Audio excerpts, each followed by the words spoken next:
Bom dia, irmãos. Paz de Jesus.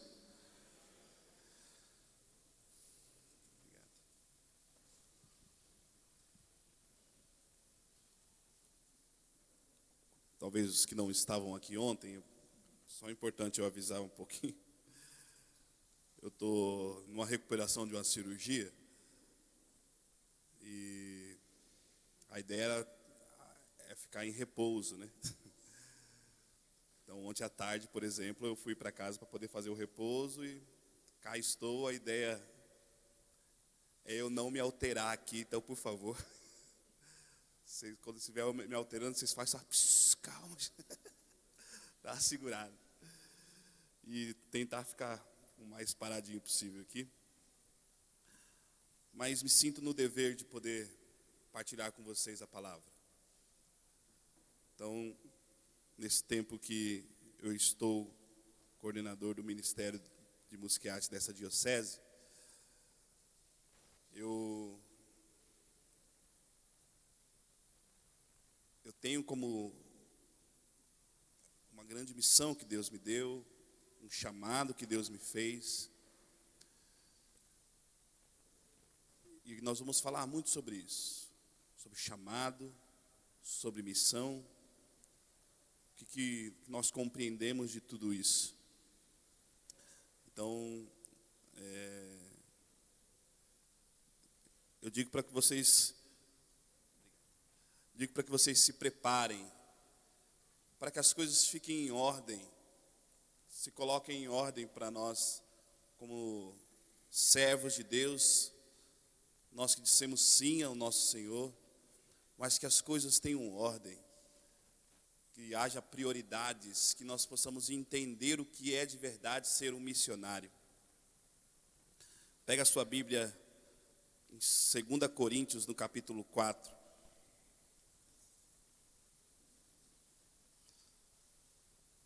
No versículo 7.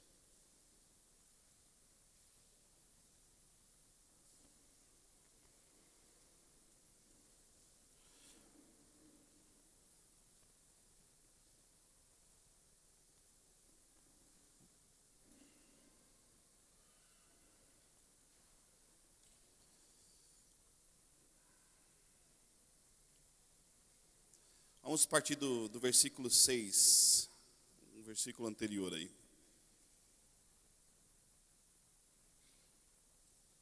Porque Deus disse, das trevas brilhe a luz.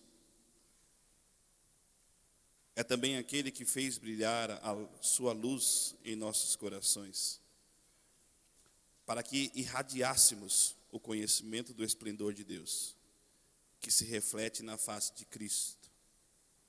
Porém, temos este tesouro em vasos de barro, para que transpareça claramente que esse poder extraordinário provém de Deus e não de nós. Em tudo somos oprimidos, mas não sucumbimos. Vivemos em completa penúria, mas não desesperamos. Somos perseguidos, mas não ficamos desamparados. Somos abatidos, mas não somos destruídos. Trazemos sempre em nosso corpo os traços da morte de Jesus, para que também a vida de Jesus se manifeste em nosso corpo. Estando embora vivos, somos a toda hora entregues à morte por causa de Jesus, para que também a vida de Jesus apareça em nossa carne mortal. Assim em nós opera a morte e em vós a vida. Palavra do Senhor.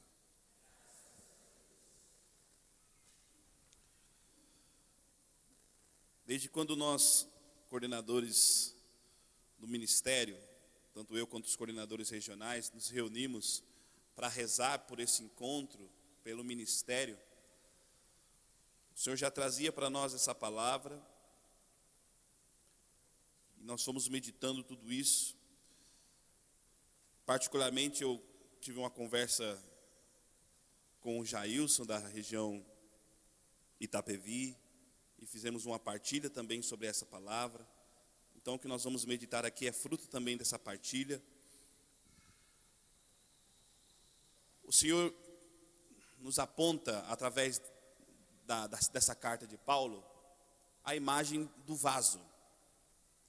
Ele fala no versículo 7, porém nós temos esse tesouro em vasos de barro. Ele nos traz essa imagem. Não é à toa que vocês estão vendo aqui na frente, né? Essa decoração com vasos, né? Não é à toa. Eu até falei com a Albiane que é uma decoração em movimento, porque ontem estava tudo seco. Quem lembra que aquele estava seco? Quem percebeu? Gente, a artista tem um olhar mais minucioso. Quem não percebeu está errado. Agora já está um pouco mais decorado, já tem um pouco mais de folha. Só tinha vaso ali, eu lembro que estava vazio. Agora, conforme o encontro vai acontecendo, as pregações, a oração vai acontecendo, vocês vão percebendo o movimento ali.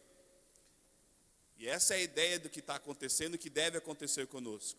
Mas a imagem do vaso de barro, desde a criação, quando a gente vê a narração da criação, que Deus fez o homem do barro, certo? Então, essa imagem do barro, do vaso de barro, e também a fragilidade. O vaso de barro é algo frágil, certo?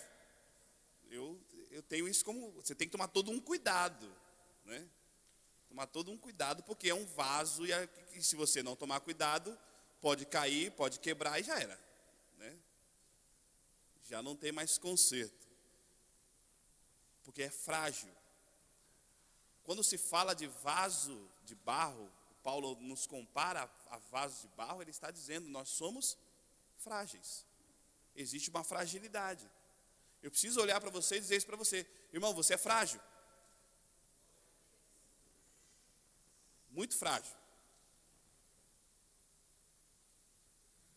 A nossa força não vem de nós, porque nós somos fracos, frágeis. Isso precisa ficar muito claro, muito objetivo para nós. Nós somos frágeis.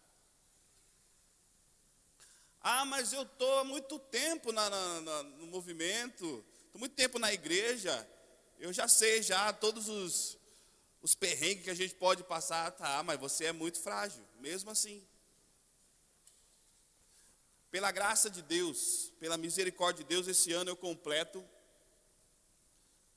junto com os meus irmãos, a alegria também de ter minha irmã, acabou de chegar aqui, meu irmão também está ali.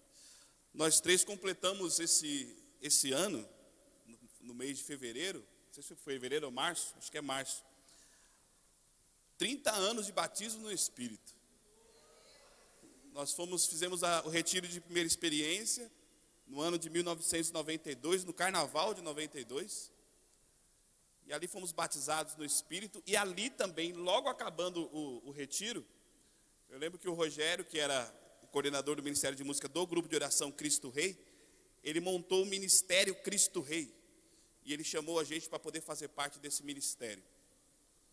Foi ali que começou, que eu assumi, e foi o meu chamado para fazer parte desse ministério. E nesse ano nós completamos aí 30 anos. Aí eu falo para vocês, tá, e daí? Eu sou frágil, cara, do mesmo jeito. Sou fraco do mesmo jeito. Esses anos com certeza nos ensina a ter novas visões, nos ensina a ter uma visão mais ampliada, nos ensina a ter um pouco mais de experiência. Mas eu sou frágil.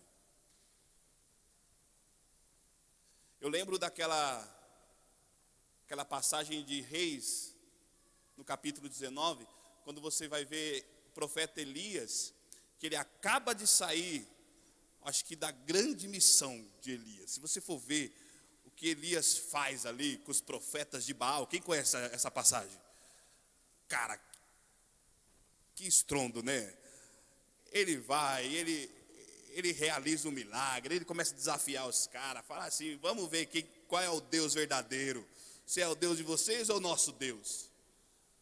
E aí, ele fala, vamos pedir, o Deus que mandar o fogo é o Deus verdadeiro. E aí ele coloca lá, fala para os caras, vai lá, vocês primeiro, vocês estão em maior número. Eram 450 profetas de Baal. Vocês estão em maior número, começa vocês. E os caras lá começam a clamar, chamar o Baal e nada do fogo vir. E Elias já tinha certeza.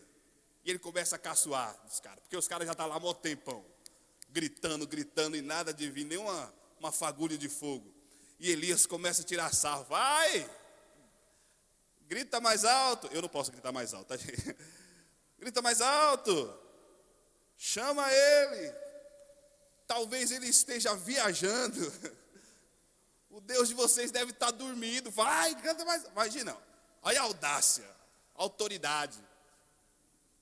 Depois, e nada, e os caras todos nervosos, e deu a hora e não veio nada de fogo. Aí Elias, tá bom, sai todo mundo, agora é minha vez. E era para vir fogo sobre o animal, né?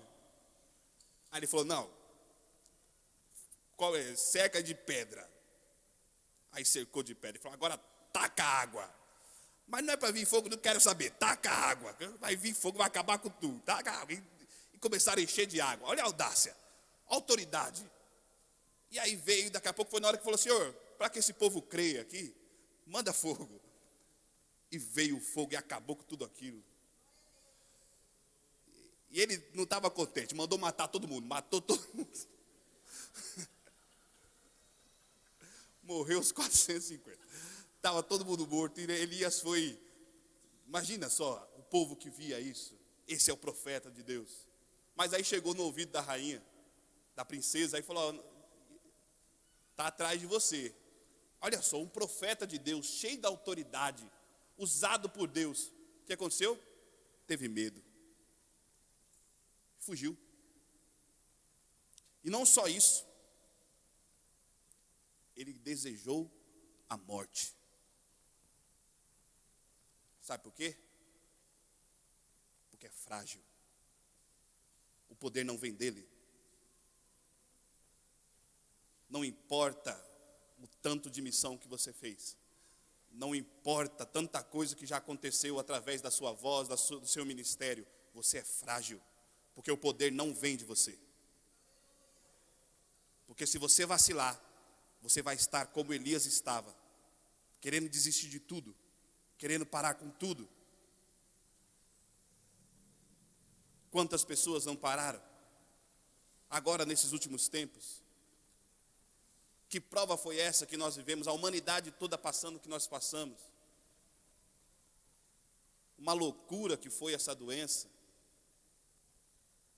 E perdemos tantas pessoas. Pessoas próximas de nós morreram. Mas quantas pessoas também abandonaram o caminho? Quantas pessoas deixaram de ir para a igreja porque estavam com medo? Conhece alguém? Não vou porque eu estou com medo. O povo lá não está usando máscara não, vou não. Medo. Medo de morrer. Frágil. Como um vaso de barro. Frágil, frágil. Quantos desistiram? E quantos não aconteceu assim? Agora é online, né? Então, sei lá, acho que não tem irmão para fazer isso aí. Eu não gosto de online. Então deixa quieto, né? E parou. Parou. Simplesmente parou. E aí depois quando voltou, não, eu não quero mais não. É isso que aconteceu, foi exatamente isso que aconteceu. Pessoas pararam. Mostra a fragilidade. E quantas pessoas que nós conhecemos, se não seja você mesmo, ou pessoas que você conhece, ou que se perderam por causa do pecado, ou por causa da fragilidade humana mesmo, depressão, desânimo, pessoas que se afundaram, mas foram pessoas que também já foram usadas por Deus. Isso é só para mostrar para vocês, nós somos frágeis. Vaso de barro. Vaso de barro. Porém, irmãos, Paulo vai dizer, temos esse tesouro em vaso de barro. Uma coisa é o vaso, só ele, frágil. Mas agora quando você tem um tesouro, aí aquele vaso já não é mais a mesma coisa. Porque um vaso vazio não serve para nada. Concorda comigo? Se não para um enfeite, pode ser o máximo, né? No máximo, um enfeite. Para São João da Cruz, nem para enfeite serve. Porque um dia São João da Cruz estava rezando.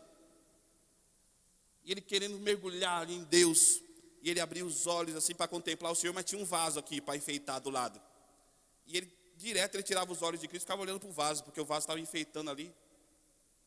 E aí ele voltava, tentava voltar em oração. Mas com a visão ampliada, dava uma olhadinha, tinha um vaso ali de enfeite. Sabe o que ele fez? Pegou o vaso e tacou fora e quebrou o vaso. Porque aquilo ali estava tirando ele da presença de Deus. Então nem para enfeite meio que serve também. O vaso vazio não serve para nada, senão para enfeite. Mas agora se você tem o tesouro nesse vaso, esse vaso é valioso demais. E Paulo fala, porém temos esse tesouro em vasos de barro, para que transpareça claramente que esse poder extraordinário vem de Deus.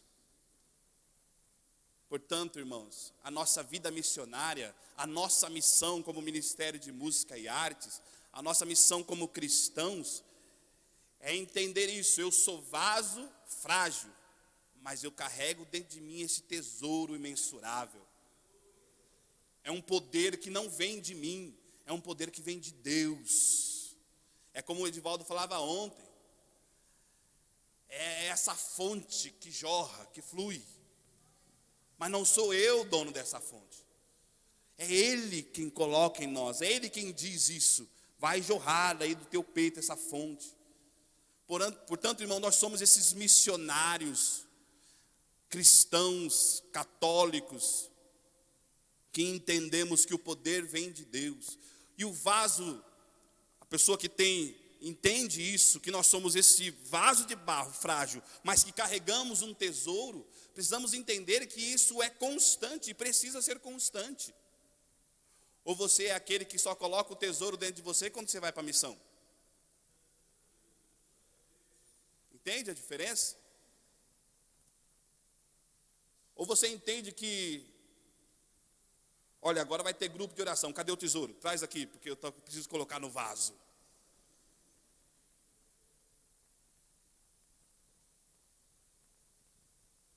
Vai ter um retiro, vamos jejuar. Mas se não tiver o retiro? Não precisa, né? Aí não precisa. Vai ter o grupo de oração, vamos nos preparar para o grupo de oração. Mas peraí. E quando não tem, o que se faz com o vaso? Fica vazio? Se você não entender que sua vida tem que ser um estado permanente de missão, que é uma fala do Papa Francisco, é um estado permanente de missão. Você é missionário sempre, constantemente, permanentemente. É um estado permanente de missão. Então, onde quer que você esteja, se você é esse vaso que tem esse tesouro, você está levando essa riqueza onde quer que você esteja. Então não pense primeiro que ser missionário, eu sou missionário, agora eu vou ser missionário porque eu fui chamado para uma missão lá não sei aonde, aí eu vou andar quilômetros, pronto, agora eu sou missionário. Vou andar milhas, vou pegar um avião, agora eu sou missionário. Essa ideia de missão para nós é uma ideia furada, gente. Porque senão a gente não entende que as coisas corriqueiras do cotidiano, do dia a dia, a gente não entende como missão. Nós não podemos ser missionários de eventos. Quando tem evento, agora eu sou missionário. E quando não tem evento? Quando tem grupo de oração, eu sou missionário. Agora, uma vez por semana, então, eu sou missionário. Não. Você tem grandes missões na sua vida. Você é um vaso que carrega tesouro. Ou senão eu vou entender que você está sempre tirando o tesouro de você, porque agora você não tem missão. É um estado permanente de missão. E a todo instante as pessoas estão te olhando. A todo instante você precisa se colocar como esse vaso que carrega tesouros. Em Atos dos Apóstolos, no capítulo 3, Pedro e João vão ao templo e lá tem um coxo, que já estava há muitos anos lá. E ele vai pedir esmola para Pedro e João. Pedro fala assim: olha para nós. Nós não temos nem ouro e nem prata, mas o que nós temos, nós te damos. Em nome de Jesus Cristo, levanta-te e anda. E naquele mesmo instante, aquele coxo se levantou e começou a louvar a Deus. Tem até aquela música, né? Os mais antigos, vamos ver se lembra. Eu vou cantar só o comecinho, porque eu não posso cantar, tá? Ouro e prata não tenho. Quem lembra?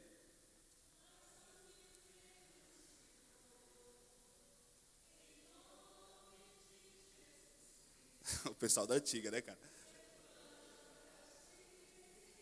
E agora o refrão. Foi andando.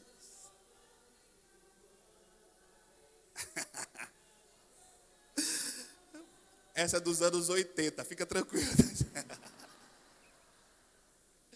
O pessoal, quando começou a cantar, fala: será que eu canto ou não canto? Vai revelar a minha idade aqui. Mas o que é interessante nessa passagem é que Pedro fala assim para aquele coxo: olha para nós. Olha só isso.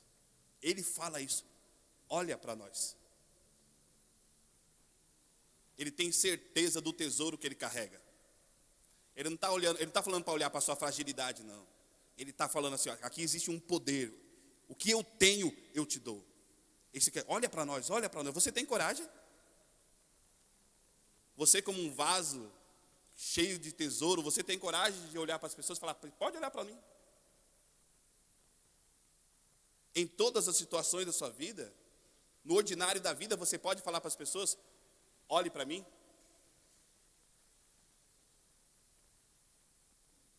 E o que é esse tesouro? Senão a graça de Deus, senão as virtudes, a graça, o poder de Deus, mas também 3 coisas que a igreja nos ensina: é o bem, é a verdade e a beleza. Que aquele que carrega esse tesouro vive para o bem, para viver o bem, para manifestar o bem, a bondade. Se você ler Coríntios 13, o que é tudo isso, você vai entender que a caridade tudo desculpa, tudo crê, tudo espera, tudo suporta, não busca seus próprios interesses, mas não se alegra com a injustiça, mas se rejubila com a verdade. Esse é o bem que nós precisamos carregar. Esse é o tesouro. Quem olhar para você precisa entender o que é caridade. A caridade, o bem, é aquela que faz sem que esperar nada em troca.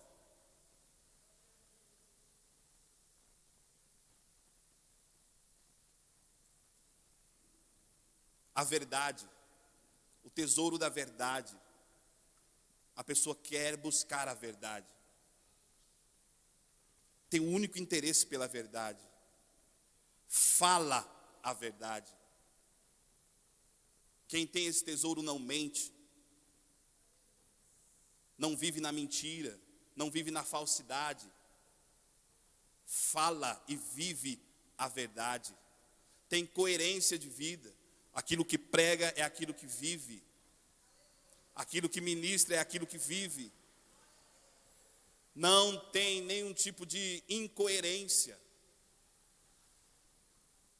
Como é difícil, irmãos.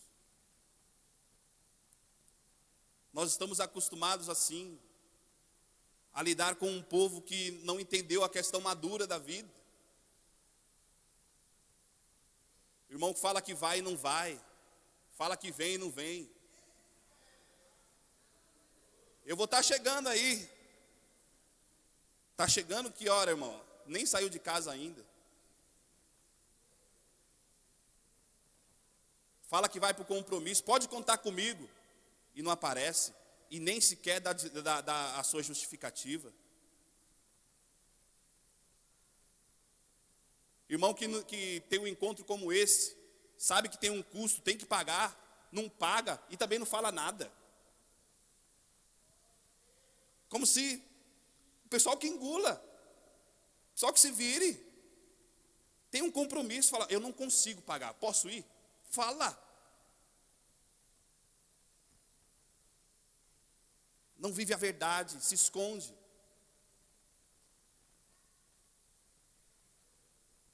Falta de coerência. É vaso vazio. Não existe tesouro nesse vaso.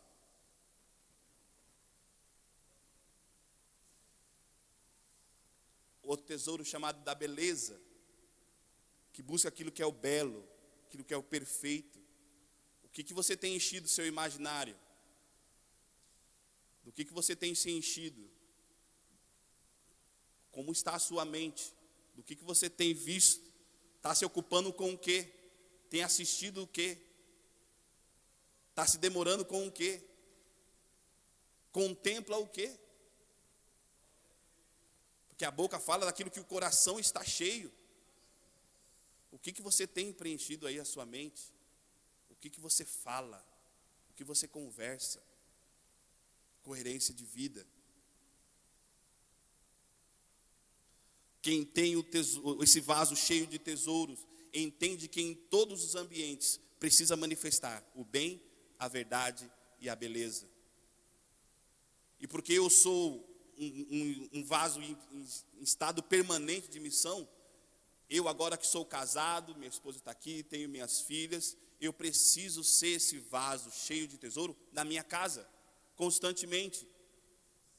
E eu preciso ser, para minha esposa e para as minhas filhas, esse vaso cheio de tesouros. Porque muitas vezes a gente tira o tesouro dentro de casa, e a gente entrega para a mulher um vaso vazio, a gente entrega para os filhos um vaso vazio, e eles não têm do que se alimentar, eles olham para você e falam, quem é meu pai? Quem é meu esposo? E a gente não entende porque que existe tanto conflito nos casamentos, nos casais, porque chega em casa, tira o tesouro. Na realidade não tem tesouro algum. Na realidade é um vaso vazio.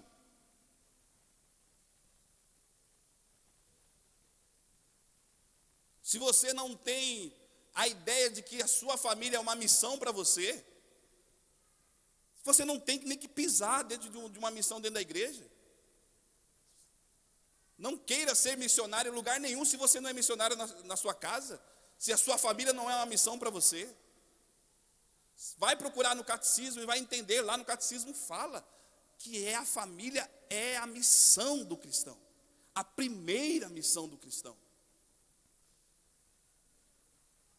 É a minha grande missão, irmãos.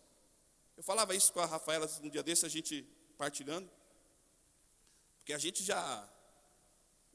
eu particularmente já saí muitas vezes para um monte de lugar, missão aqui e ali, e viaja.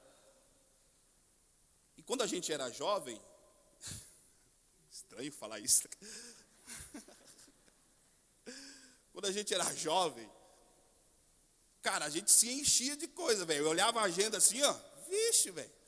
Era fim de semana, por exemplo, eu lembro do carnaval, teve épocas da gente sair no carnaval, não era? E saía na sexta e voltava na terça, moído, velho.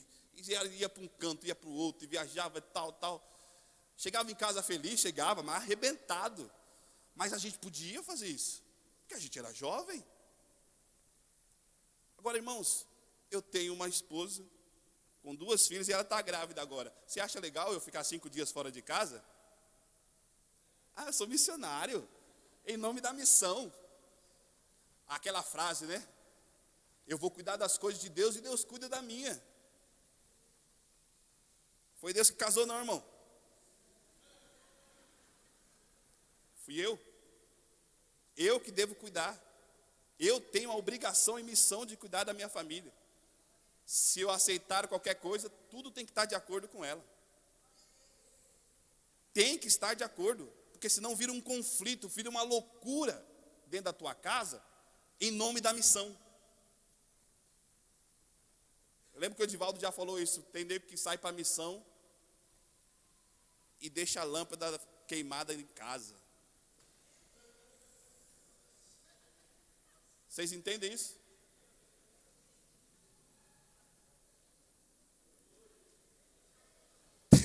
Teve um dia que eu saí para a missão e teve um cara que, teve um amigo nosso que estava lá com a família dele e tinha uma lâmpada em casa queimada. E ele que foi que arrumou. E eu lembrei justamente disso, falei, olha, mas tem tanta lâmpada queimada em nossa casa que a gente não resolve. Tem uma família que nós estamos rezando lá em casa, a gente tem rezado muito por eles, até colocar, eu não posso andar, desculpa. Eu esqueço. E vive uma loucura. Talvez você se encontre nisso, ou talvez conheça alguém assim, que mostra-se para os outros como uma pessoa muito solícita, formadora, que ensina, que fala como é que deve ser a família. Mas na realidade, quando se descobre a realidade, a família está toda destruída. Os filhos maltratados. Mas quando vai se mostrar, se revela como o formador, a formadora. Tipo assim, deixa eu ensinar para vocês como é que é ser família. Mas em casa está tudo bagunçado. Quer ajudar na missão, quer ajudar na paróquia, quer ajudar em tudo, mas em casa não resolve. Deixa de ser irresponsável e vai cuidar da tua família. Vai cuidar da sua esposa, vai cuidar dos seus filhos, vai educar seus filhos.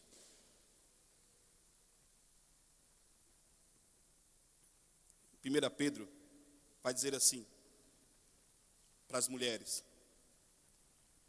vós também, ó mulheres, sede submissas aos vossos maridos. Presta atenção. Se alguns não obedecem à palavra, serão conquistados, mesmo sem a palavra da pregação, pelo simples procedimento de suas mulheres ao observarem vossa vida casta e reservada. Se seu marido ou sua esposa não está no caminho de Deus, seja você, sem precisar ficar pregando, sem precisar ser uma pessoa chata em casa, mas viva você o evangelho sem que seja uma pregação. Esse é o conselho de São Pedro. Para os maridos, a sua missão aqui. Quem é casado aqui, levante a mão. A missão é tranquila, presta atenção. Amai as vossas esposas como Cristo amou a igreja e se entregou por ela. Eu lembro que quando eu fui para casar, eu tive um encontro com... Não, eu estava na TV junto com o Padre Nilson, e a gente estava lá no século XXI, e a gente foi tomar um café com o Padre Eduardo, lá do Douglas, né? Estava lá tomando café, e aí o Padre Nilson foi e falou: Juninho vai casar, padre. Aí o padre, olha, que bom. Aí ele arregalou aquele zoião dele, zoião azul, grandão, olhou para mim e falou assim: você sabe o que é casamento? Eu tremi todo. Eu fiquei quieto, atônito, assim. Não respondi uma palavra. E ele olhou para o Padre Nilson, já que não respondi. E você ensinou para ele o que é casamento? E o Padre Nilson também ficou assim. Aí ele olhou e falou assim: casamento é morrer. Aleluia, né? É.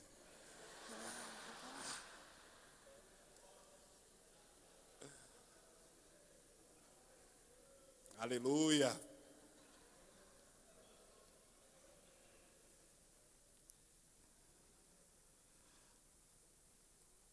Como Cristo amou a igreja e se entregou por ela, para santificá-la. Essa é a sua missão. Não queira santificar a igreja, o grupo de oração, se você não consegue santificar a sua esposa. para purificá-la, para apresentá-la a si mesmo toda gloriosa, sem mácula, sem ruga. Essa parte da ruga eu não sei. Depois que passa uma idade, depois que chega lá nos 50, 60 anos, eu não sei como é que vai ser essa parte. Eu acho que é meio que natural, mas ela ainda não tem rugas, tá, gente? Graças a Deus. Sem qualquer outro defeito semelhante, mas santa e irrepreensível. Vaso com tesouro santifica a família. E os seus filhos? Os mandamentos, lá em Deuteronômio 6, versículo 6. Os mandamentos que hoje eu te dou serão gravados no teu coração. Tu, você que tem filhos, os inculcarás a teus filhos. Quer dizer, colocar na cabeça deles. Vai colocar na cabeça dos teus filhos esses mandamentos. Essa é a sua missão. Essa é a sua missão constante, permanente. E deles falarás, vai falar dos mandamentos o tempo todo, seja sentado em tua casa, seja andando pelo caminho, e ao te deitares e ao te levantares, constantemente educando os seus filhos a respeito dos mandamentos. Se demora na missão de evangelizar os seus filhos, não tem como, irmãos, qualquer outro tipo de missão, ela precisa ser um transbordamento daquilo que nós vivemos em nossa casa. Senão é uma incoerência, é uma loucura. A gente precisa quebrar isso de uma vez por todas, irmãos. A incoerência, nós precisamos acabar com isso de uma vez por todas. O nosso padre, o nosso sacerdote, o padre Marcos Funchal, ele falou uma vez na missa, a gente ficou assim, ele falou assim: para de ficar enfiado dentro da igreja e vai cuidar da tua família. As coisas da igreja que o padre se vira, a gente vai se organizando, mas não é para ter. Ele falou: tem gente que fica a semana inteira na igreja. Essa pessoa não tem casa, não? Não tem família, não? Nós da Renovação Carismática, a gente tem uma mania de reunião. Não é verdade? É reunião demais, gente. Meu Deus do céu. E tem reunião para isso, tem reunião para aquilo. Faz uma reunião para quê? Para depois marcar quando que vai ser a próxima reunião. É reunião o tempo todo ali e tal. A gente pode cair num pecado do ativismo. E não santifica a nossa família. Seguimos. Quando você fala assim, como Pedro e João, olha para mim. A sociedade pode te olhar? Nas redes sociais, você pode falar assim, pode olhar. Qualquer post meu, pode olhar para mim. Você pode dizer isso? Ou as pessoas vão estar vendo um vaso vazio ou cheio de vaidade? Para que as pessoas têm que olhar para você? Imagina as pessoas que sabem, olha, eu participei de um grupo de oração, aquela pessoa estava cantando lá, e eu achei maravilhoso, vou procurar ela no Instagram. E o que ela vai ver? O que vai ver saindo desse vaso?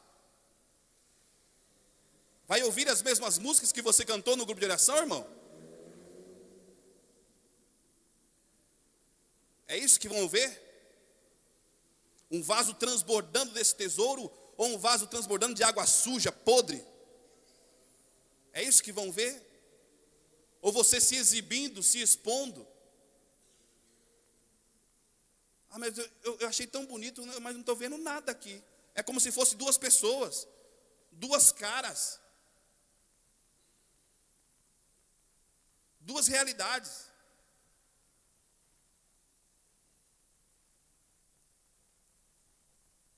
Vaso vazio. Não tem o que oferecer.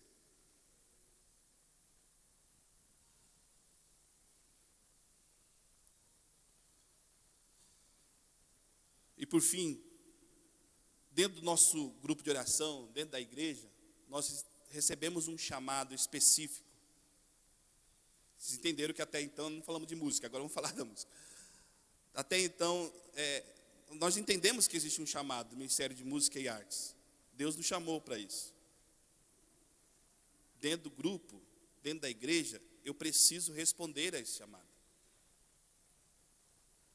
E muito mais nesse tempo, nós precisamos nos agilizar com a missão e com a evangelização. Seminário de Vida no Espírito. Tem um projeto chamado, até o Estado lançou, mas ele é muito antigo. Pelo menos aqui na Diocese era muito antigo. E no nosso antigo grupo de oração também era muito comum fazer a Semana de Jesus.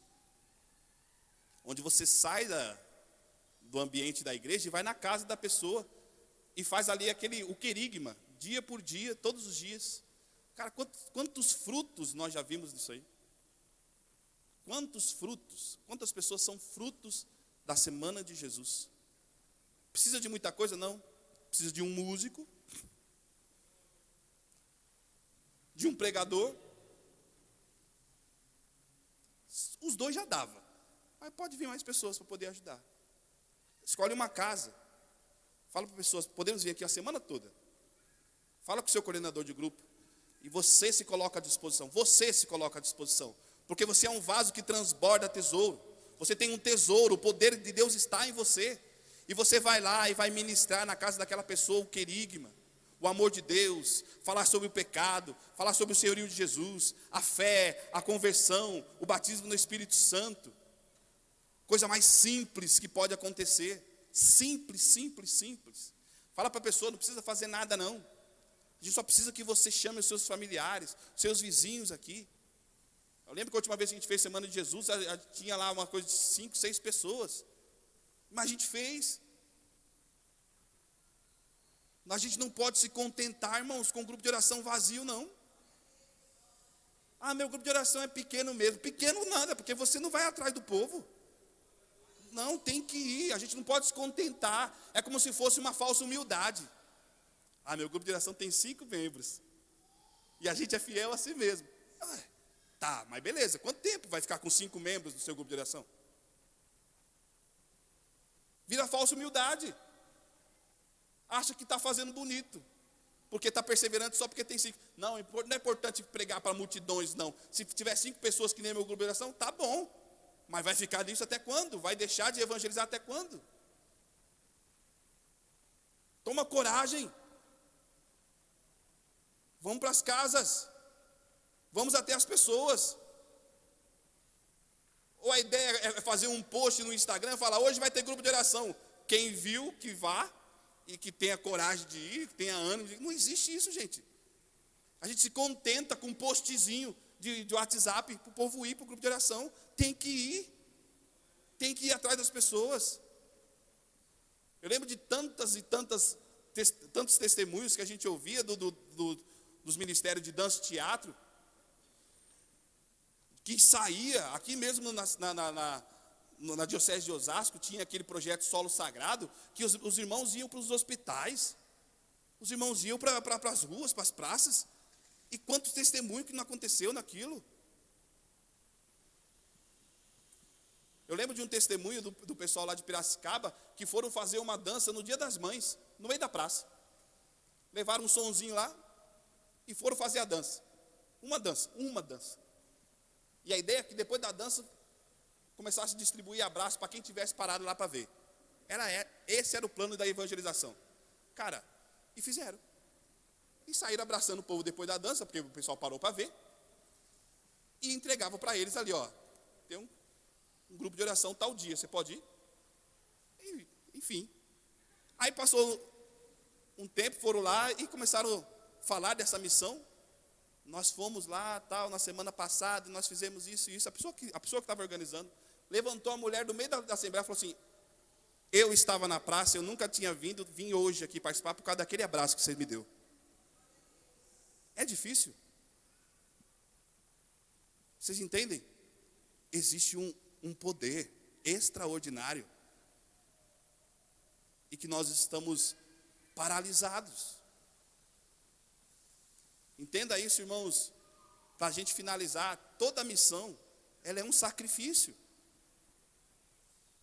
Toda missão, realmente, exige de nós um sacrifício. Paulo vai dizer aqui, em tudo nós somos oprimidos. Depois de falar do vaso de barro, aí ele começa a falar, em tudo nós somos oprimidos, mas nós não sucumbimos. Vivemos em completa penúria. A gente não está vivendo em penúria aqui. Alguém está vivendo a penúria aqui?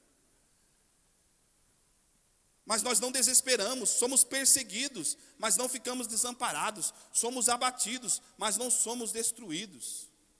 E ele continua, trazemos sempre em nosso corpo os traços da morte de Jesus, para que também a vida de Jesus se manifeste em nosso corpo. Estando embora vivos, somos a toda hora entregues à morte. Olha agora, para que também a vida de Jesus apareça em nossa carne mortal. Assim, em nós opera a morte, e em vós, aqueles que vão ouvir, que vão ver, vai operar a vida. É preciso morrer para que outros tenham vida. É preciso dar a vida pela evangelização. É preciso dar a vida. Você não está aqui à toa. Você não decidiu vir aqui nesse segundo dia à toa. Você recebe de novo agora a renovação desse chamado para a tua vida como missionário, como servo de Deus. Não tenha medo. Ah, mas eu não sei falar. Não se preocupe. É na simplicidade que Deus age. Na simplicidade. Depois daquele capítulo 3 que Pedro realiza aquele milagre com João, ele é preso. Vamos pegar essa palavra. Atos, no capítulo 4 agora.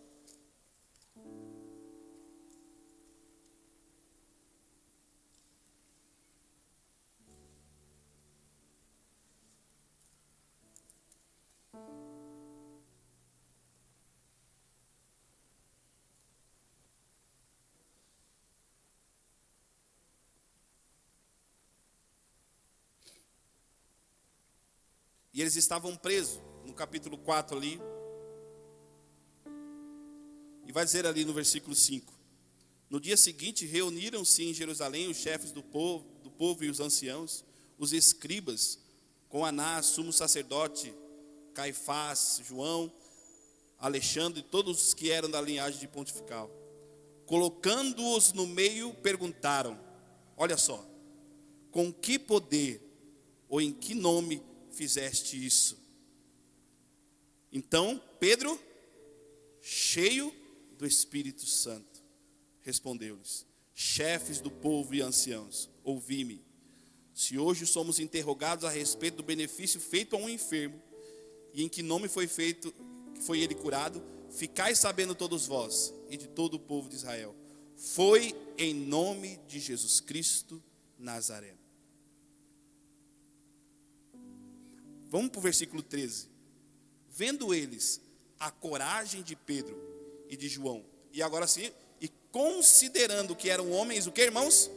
Sem estudo e sem instrução, admiravam-se, reconheciam-nos como companheiros de Jesus. Olha só, irmão, que palavra. Pedro estava cheio do Espírito Santo e começou a admirar. Os anciãos ficaram, que poder que esse homem fala? Que autoridade que ele está falando isso aí? De onde vem isso? E Pedro fala, é em nome de Jesus que nós fizemos isso. E aí eles se admiravam mais ainda, porque eles não têm estudo, eles não têm instrução, e eles estão falando desse jeito. Com certeza eles são amigos de Jesus. Não tenha medo porque você não sabe falar, porque você é simples, porque você não é pregador. Não, Deus te chama. Deus te chama. Deus te chama para encher esse vaso de tesouro. E que mesmo na dor, mesmo no sofrimento, nós possamos permanecer firmes, perseverantes na evangelização. Que Cristo crucificado seja para nós a nossa grande fonte. Aqui, do peito aberto de Jesus, jorra esse tesouro imensurável que nós precisamos. Em Cristo crucificado nós entendemos todo o valor da nossa missão, todo o sacrifício da missão. Um dia,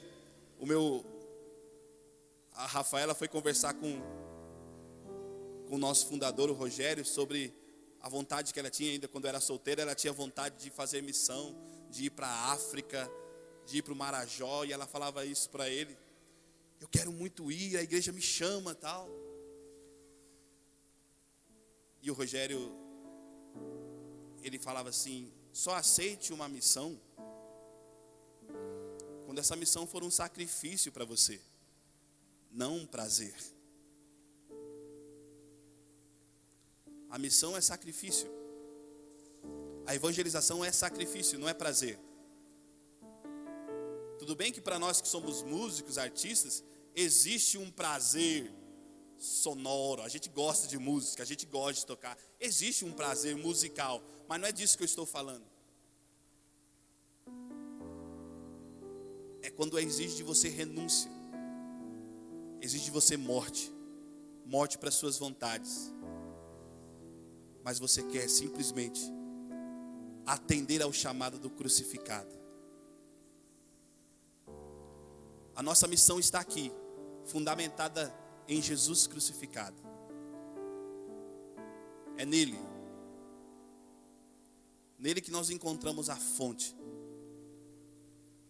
da nossa arte, da nossa música, da nossa pregação, daquilo que nós vamos proclamar.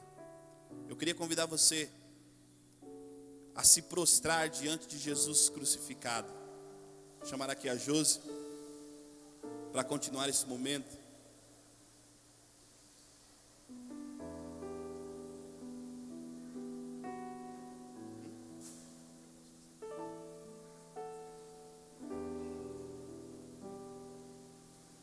Que nós estejamos, irmãos, entregues a Jesus crucificado, sem medo.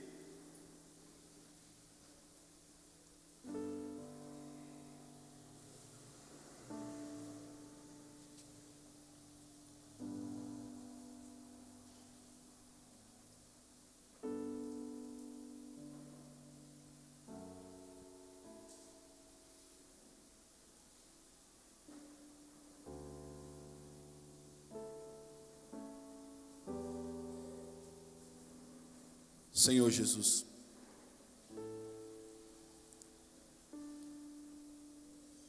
eu sou um vaso de barro,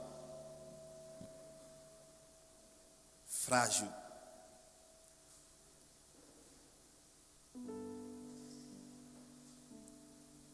fraco.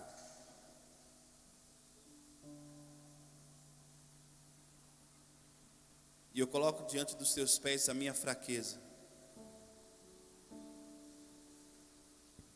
Eu coloco diante dos teus pés toda a minha fragilidade, como um vaso de barro.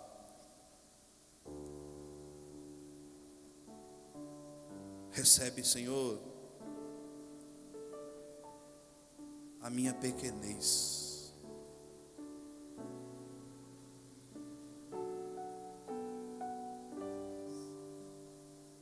Recebe, Senhor, porque eu me abandono. Porque sem ti eu não posso nada. Eu não sei nada. Eu não consigo fazer nada.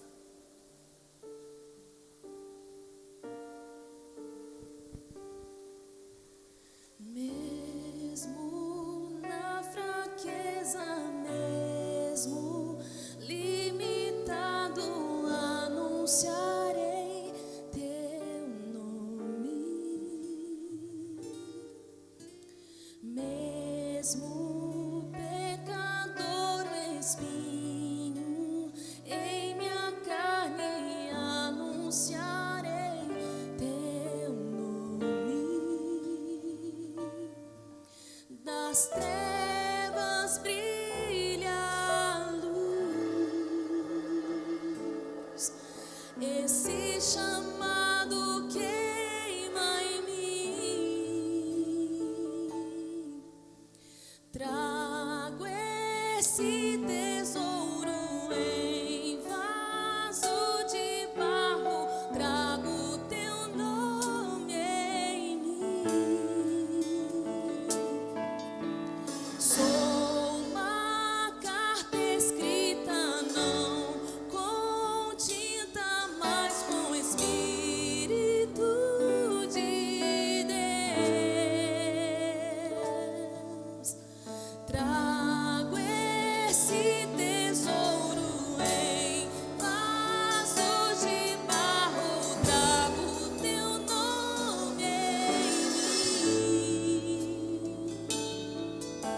Sou